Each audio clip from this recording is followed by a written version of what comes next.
La partida. Tercera parte. Una carcajada resonó en las paredes de la hortera habitación. La chica ajena a la conversación seguía esnifando el polvo blanco. Después de unos momentos de risa incontrolada, el prestamista puso un gesto serio y se incorporó del sofá rinconera acercándose a Nelson. Este se quedó inmóvil aún con el nudo en la garganta. Era un momento clave y podían ser sus últimos segundos en este mundo. «Jairo», gritó el prestamista. Era uno de sus hombres, el que le había acompañado a la habitación a través del pasillo concretamente. Este acudió de inmediato. El Diony, mientras tanto, daba vueltas alrededor de Nelson, que continuaba inmóvil a la espera de la reacción del otro hombre. «Tenemos aquí a un imbécil que no sabe quién soy». A la misma vez que lo dijo, el matón agarró a Nelson y le llevó hacia una mesa camilla que había en la otra parte de la habitación. Puso una de sus manos encima de ella al mismo tiempo que con la otra le cogía por el cogote y hacía lo propio, pegándosela también contra la mesa. El Diony abrió un cajón de uno de los muebles y sacó un martillo. Acto seguido se dirigió hacia allí. «No solo no traes mi dinero, sino que además me tomas por gilipollas pidiéndome una cantidad similar», dijo haciendo un resumen exacto. «¿Es eso?». Nelson, aún con su cabeza y mano presionadas contra la mesa, dijo balbuceando. «Lo necesito para generar el dinero que te debo y pagarte. Tuve mala suerte y perdí el otro, pero esta vez, te lo juro, puedo conseguirlo todo. Créeme», finalizó. En los siguientes minutos Nelson le explicó el plan que tenía con esos 15.000. Le habló de la partida de los ricos de ese pueblo, y le contó el montante que se generaría en la misma, haciéndole ver que eran jugadores amateurs que no tendrían nada que hacer al respecto. Le resumió toda la conversación que había mantenido con Boris. El Diony le escuchó atentamente mientras amenazaba su mano con el martillo. En un momento dado el prestamista cedió a las súplicas de Nelson. Y no lo hizo por caridad ni por humanidad, no sabía lo que significaba ese tipo de cosas. Lo hizo por lo de siempre, por negocios, solo por dinero. Tal vez pensó que si se lo cargaba, no vería jamás la cantidad prestada, y de alguna manera le había convencido la historia que le había contado. Así que, dejó de amenazarle con el martillo. El matón dejó de presionarle cabeza y brazo contra aquella mesa y este se incorporó a la misma vez que el Diony decía: «Dale el dinero». Pero añadió: «Acabarás muy mal con el juego». Nelson resopló aliviado. No solo había salvado su vida, también había salvado su mano de un martillazo y además incomprensiblemente saldría de allí con los 15.000. «No tengo que decirte que si dentro de 2 días no me traes 40.000, vas a desear no haberme conocido nunca. ¿Te queda claro, amigo?» «¿40.000?» preguntó con una mezcla de extrañeza y disconformidad. «Son 10.000, más 5.000 de intereses del primer préstamo, y ahora son 15.000, más otros 10.000 de interés por prestarte esa cantidad debiéndome la otra. ¿Lo tomas o lo dejas?», apostilló. A Nelson no le quedó otra que aceptar las condiciones surrealistas y usureras del prestamista. De todas formas, si era cierto lo que Boris le había contado, podría llevarse más de 70.000, suficiente para pagar al mafioso, y le quedarían otros 30, menos el 15 para Boris. Podría salir del bache e incluso podría pagar los retrasos en el alquiler y así evitar el desahucio. Por primera vez en ese nefasto día pudo ver la luz al final del túnel.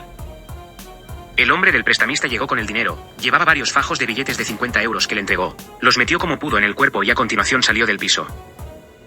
No podía creer que todo hubiese salido bien, incluso fue más fácil de lo que había podido esperar. Pensaba en todo esto mientras bajaba en el ascensor. Estaba excitado, la adrenalina le fluía de forma casi incontrolada por el cuerpo. Había estado cerca de la muerte, lo más cerca que había estado en toda su vida. Pero finalmente tenía el dinero que le permitiría jugar esa condenada partida. Salió del portal y se dirigió rápidamente hacia el utilitario. Allí aguardaba Boris. Se le notaba nervioso, había tardado un poco y no sabía la suerte que este hubiera corrido. Cabía la posibilidad de que no regresara. Por suerte eso no sucedió. Cuando le vio llegar al coche soltó toda esa tensión de golpe. «Más te vale que todo eso de la partida sea cierto», le dijo mientras se subía al Opel. «¿Tienes el dinero?» «¿Tú qué crees?», exclamó. «Vamos, arranca», ordenó finalmente. Los dos hombres iniciaron su viaje hacia Los Alucinados, que estaba a 1 hora de allí aproximadamente. Unos 60 kilómetros. Antes pasarían por el piso de Nelson. Necesitaba una ducha y cambiarse de ropa. Una vez llegaran al lugar donde se celebraría esa partida, pasaría la noche en un hostal de carretera cerca del pueblo. Al día siguiente Boris le recogería e irían a la finca de Víctor. Ese era el plan y acto seguido se pusieron a ello. La noche estaba estrellada, el reloj marcaba las 2 de la madrugada y la ciudad dormía, mientras los dos hombres iniciaban el trayecto hacia su destino. Esta frase cobraba un sentido literal ya que toda su vida dependía de ello. Había puesto ese destino en manos del tal Boris al que no conocía de nada, y ahora, estaba ahí junto a él, con los bolsillos llenos de billetes y sin una prueba de veracidad en todo lo que le había contado. ¿Y si fuera todo falso? ¿Y si le había engañado con la intención de robarle el dinero? No pudo evitar pensarlo mientras el Opel ingresaba en la autovía. La verdad es que sería bastante rebuscado y desde luego solo no podría. Su delgadez extrema le impediría quitarle toda esa pasta por la fuerza. Pero podría tener cómplices y de un momento a otro podrían aparecer para atacarle. Estaba paranoico, pero siempre fue desconfiado con todo el mundo. Necesitaba distraer su mente, y de paso poner a prueba la historia de Víctor y los demás jugadores, que presumiblemente iba a conocer en unas horas. Háblame de las personas que estarán en esa partida, dijo Nelson. Boris comenzó a informarle sobre ellos. Siempre hay un mínimo de 4 personas, aunque puede que mañana hubiera alguno más. Yo mismo he jugado una vez, aunque salí mal parado de la misma, pero los habituales son el juez, el doctor, otro importante hombre de la comarca con tierras y cotos de caza y por último Víctor, que es el más importante de todos. Es prácticamente el que manda por allí. La gente le teme porque es el dueño de casi todo en el pueblo y si te llevas mal con él, te hace la vida imposible. ¿Es un capo o qué?, preguntó Nelson. No es eso, negó. La gente le tiene miedo porque las casas donde viven la mayoría son de su propiedad, sus trabajos, ya sabes. Pero no es un delincuente, al menos en el sentido que piensas. Le explicó. Entiendo, dijo Nelson. Boris continuó hablando de ellos. Son todos carrozas de 50 para arriba, a excepción de Víctor que ronda los 60 o 65, no sabría decirte exactamente. Boris durante un buen rato fue desgranándole toda la información sobre los jugadores que habría en la partida. El juez era, como su apelativo indicaba, el máximo responsable de impartir justicia en la comarca. No vivía en el pueblo de los alucinados, lo hacía en uno más grande a 20 kilómetros de allí, aunque sí entraba dentro de su jurisdicción. Era un pueblo pequeño de menos de 2000 habitantes y carecía de juzgados. El juez, además de amigo personal de Víctor, era el que aseguraba sentencias positivas, a cambio de favores y dinero por parte de este, que acababa en su cuenta bancaria particular. Era y estaba totalmente corrupto. Tenía 55 años y poseía un aspecto fofo y un carácter chulesco y prepotente. Había jugado al póker desde hacía 20 años, pero como jugador de cartas dejaba mucho que desear. No sería un problema para Nelson, se rajaba fácilmente en jugadas comprometidas. Otro de los jugadores era el doctor. Un cirujano plástico que pasaba los fines de semana en el pueblo, pero que hacía su vida en la ciudad donde tenía una clínica muy importante. Estaba especializado en implantes de mama mayormente, y su clientela estaba compuesta por las gentes más pudientes de la zona. Compartía aficiones y amistad con los otros 2 hombres anteriores. Tenía 53 años y un aspecto saludable. Como jugador tampoco era nada del otro mundo, no sería un obstáculo para las aspiraciones de Nelson. Solía taparse la boca con una de sus manos cuando llevaba un monstruo de jugada. Por último le habló del otro hombre habitual en las partidas de Víctor. Era otro terrateniente de la zona, poseía varios cotos de caza del cual eran socios del mismo los otros 3. Solía organizar cacerías donde se daba caza a conejos, liebres, perdices e incluso ciervos. Este era el peor jugador de todos ellos, aunque no era capaz de reconocerlo. Tenía un carácter antipático y protestaba airadamente cuando perdía alguna cantidad importante. Tenía 52 años y su aspecto era normal, ni flaco ni gordo, estaba en un término medio, aunque su cabello había pasado a una mejor vida y ahora dejaba relucir una calva bastante pronunciada. 1 hora y cuarto después llegaban a las afueras del pueblo. Boris dejó a Nelson en un hostal en la autovía inmediatamente antes del cruce que llevaba a los alucinados, a través de una carretera comarcal. Se despidió de él, y fijaron una hora concreta en la cual le recogería para dirigirse a la esperada partida. Acto seguido se registró en el mismo y se marchó a su habitación. Estaba verdaderamente cansado y necesitaba dormir.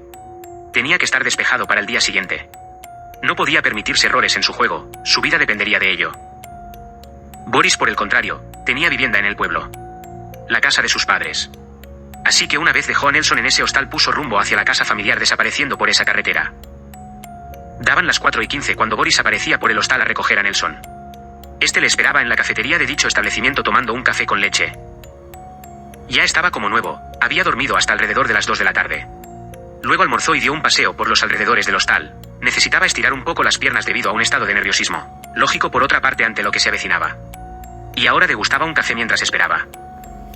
El otro hombre había hecho lo propio, aunque había madrugado algo más, y lo había aprovechado para ir en busca de Víctor y preparar la silla que Nelson ocuparía, en sentido figurado, claro. El hombre poderoso del pueblo no había puesto objeción alguna para que este ocupara una plaza en esa partida. De hecho, le pareció una idea estupenda que Boris trasladó a Nelson inmediatamente cuando le recogió, informándole de paso, que serían solo 5 en la partida, los 4 carrozas descritos y Nelson. Ya estaba todo listo para participar en ella. Todos los flecos salvados, ahora solo quedaba ganarla y recuperar el maldito dinero de ese condenado prestamista. Así que los 2 hombres se metieron en el Opel gris plomo de 16 años y se dirigieron hacia la finca. La hacienda estaba ubicada a las afueras, de este modo no tuvieron que atravesar el pueblo. Por el contrario, tomaron un camino alternativo más rápido hacia el lugar. Unos minutos más tarde entraron por la reja exterior de la finca. Era un caserón en medio de 1000 metros cuadrados de terrenos. En estos, se podían ver animales como caballos. También había vacas y algunos otros que no pudo o no supo identificar, mientras el coche llegaba a la puerta principal interior de la casa. Dejaron el utilitario a un lado para no entorpecer a algún otro visitante que pudiera venir, y se dirigieron hacia el porche del caserón. En él, había una mesa de exterior rodeadas de sillas que tuvieron que sortear para llegar a la puerta de madera. Una vez allí Boris llamó a la misma a través de un llamador que estaba incrustado en medio de esa puerta. El sonido metálico del llamador golpeando con la chapa a tal efecto, anunció la llegada de los dos hombres. Lo recibió una persona de mediana edad, unos 40 y tantos debía tener. Era bastante alto, al menos 1,90 m debía medir ese individuo. Boris le conocía, así que le saludó.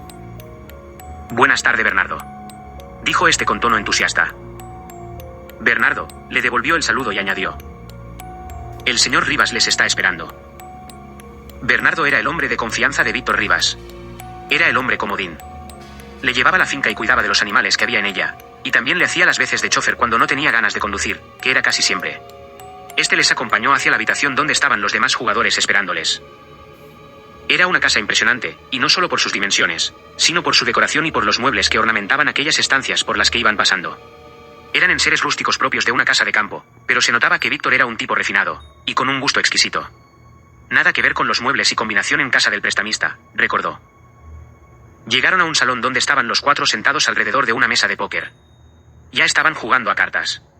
Cuando advirtieron sus presencias, el juego se quedó en suspenso durante un momento. Entonces Víctor, que estaba en la posición más al fondo, dijo: «Buenas tardes, amigos. Discúlpenme, pero ya hemos comenzado sin esperarles. Usted debe ser Nelson, ¿no?». Lo dijo mientras le miraba y con una extremada educación en sus palabras y expresión gestual. «Pero por favor, sentaos», pidió. «Gracias, Víctor», dijo Boris. Nelson no dijo nada y ocupó un espacio entre el juez y el doctor. «El jugador es él. Si me permites, Víctor, me sentaré aquí». Finalizó e hizo lo propio en un butacón cerca de la mesa de juego. El otro hombre asintió a continuación. Una vez que ocupó su lugar en la mesa, saludó con la cabeza a todos los demás y sacó los fajos de billetes que fue poniendo a su lado en varios montones. 15.000. Dijo. Bueno, 14.850. El juez en ese preciso instante hizo un comentario que no le hizo ninguna gracia. «Pues si no tienes los 15.000, no puedes entrar a la partida. Lo siento mucho, muchacho». Durante unos breves segundos todo quedó en silencio. Pero solo fue eso, porque a continuación todos comenzaron a desternillarse de risa. «Hombre, un gracioso», dijo Nelson en su habitual mal humor. «Veremos al final de la partida cuando le desplume quién se ríe», apostilló mientras recibía las dos cartas del reparto.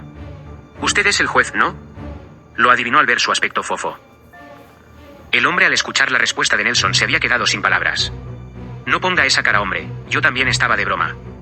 A continuación todos volvieron a desternillarse. Había comenzado el juego. Las ciegas estaban pactadas en 100 la pequeña y 200 la grande. Las ciegas eran unas apuestas obligatorias para los jugadores que estaban inmediatamente a la izquierda del botón. En este caso, como no había croupier, cada jugador repartía cada mano, sirviendo esto de botón. Así que la ciega pequeña iba a la izquierda del repartidor, que era el doctor, y la grande iba a la izquierda de la pequeña, en la posición del juez. Dependiendo en qué posición estabas, tenías más o menos ventaja con respecto a los otros jugadores. No era lo mismo empezar hablando sin tener información de los otros, que apostar en última posición, que ya tenías toda la información necesaria. Quién se había retirado, quién pasaba, qué cantidad apostaban, etc. En la primera jugada Nelson le tocaba la ciega pequeña. Esto significaba que hablaría en tercera posición, pero también hablaría el penúltimo con la ventaja que eso conllevaba. De esta forma Víctor comenzaba en primera posición. Igualó la ciega y puso 200 en la mesa. El juez, que era el siguiente, tiró sus cartas. Nelson miró las suyas, 8 de tréboles, as de trébol. No eran malas para nada. Las dejó boca abajo enfrente de él y apostó. «Subo a 500». Lo dijo sin expresar emoción alguna. En la mesa puso 600, 100 para igualar la ciega grande y 500 para subirla. «Vaya, muchacho, empiezas fuerte», espetó el doctor, que era el siguiente jugador. Este se retiró automáticamente. Ahora le tocaba el turno al otro hombre, el poseedor de los cotos de caza, pero que no poseía ni un cabello en su cabeza. «Los veo», dijo un tanto nervioso, aunque quería aparentar seguridad. Puso 600 en la mesa. En ese momento todos habían hablado. En el bote unos 1.500 euros, no estaba mal para empezar, pensó Nelson.